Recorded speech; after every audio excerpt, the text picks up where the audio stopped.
दरभंगा के लइका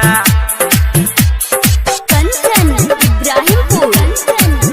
दरभंगा के लइका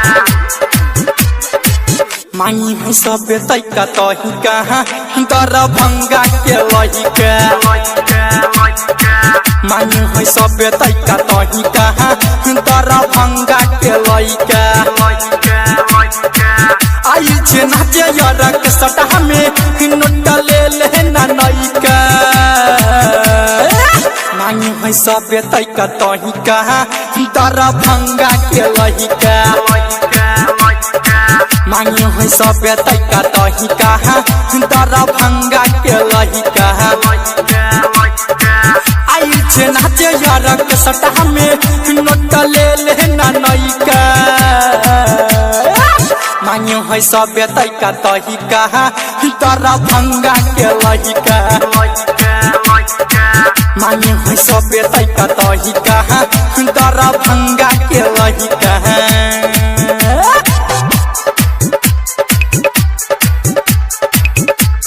TS recording studio Darbhanga. Kanchan Ibrahimpur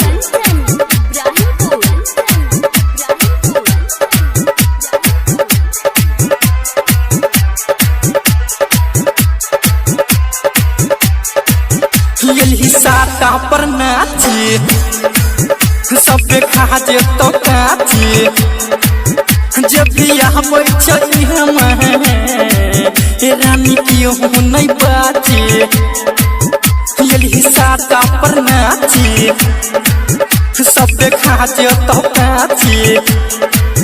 जब भी यहाँ बैठी हम रानी क्यों नहीं बाची तोहर जवानी सुनाना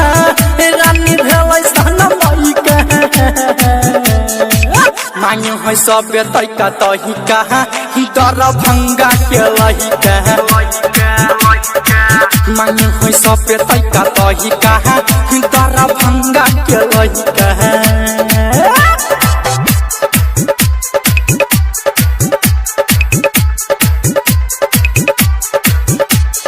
कंचन इब्राहिमपुर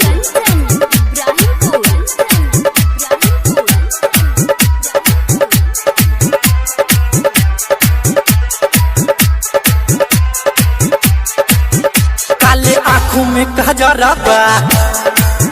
कके साइट जो पहजारा बा सोनू दी के न छोड़ता मिहे राउती के तारा बा काले आँखों में कजरा बा